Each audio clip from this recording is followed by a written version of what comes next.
Guys, this is a sad game. This is game 18 from Bobby Fischer's 60 Memorable Games. Fischer with the black pieces plays 25 moves perfectly, being up upon really smooth game, and then makes a very simple but unforgiving blunder that loses immediately. So this is a pretty sad illustration of the truth that chess is a brutal game and you have to be at max concentration throughout the entire game. You can never let your mind slip even for just a moment, and this is a great illustration of that at the top level. This, ladies and gentlemen, is game 18 from Bobby Fischer's 60 Memorable Games. You're watching the Chess Geek channel. We upload every other day, so make sure you subscribe, and let's jump straight in. So the game in question began from a King's Indian, the f4 move here, which is very, very rare nowadays, but back in the mid-1900s was a very common way for white to try to play energetically and gain initiative and an attack immediately.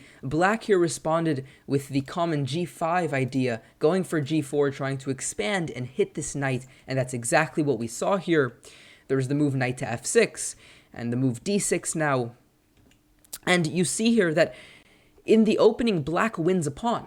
And usually what happens in the King's Indian is you win a pawn, but then you have to play with so much precision to maintain that pawn and maintain an advantage. And, well, Fischer does just that. He plays really, really well in the opening.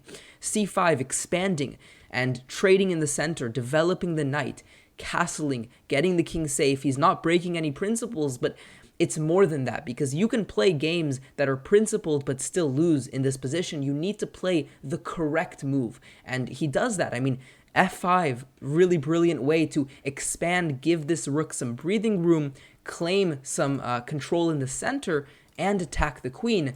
And, well, this is a great way to continue the game. We then have taking on c3. This is really good play for black. In fact, the engine gives this sort of position an advantage of around -1 for black, which is sizable in the opening. But again, look at this king. It's weak. Look at these pieces. They're in the back rank. White's pieces are in. I mean, this is one of those positions where you know that probably you're better, probably you have a good way to defend, but it's so hard over the board to find this position, and you're stressing throughout the entire game because, again, white is the one that has all of the fun and initiative. And so this was actually a nice way for black to try to gain some stake by playing f5, expanding, and then putting the rook on the g file to try to attack the queen, with the intention of also attacking along and again, counterattacking the white army.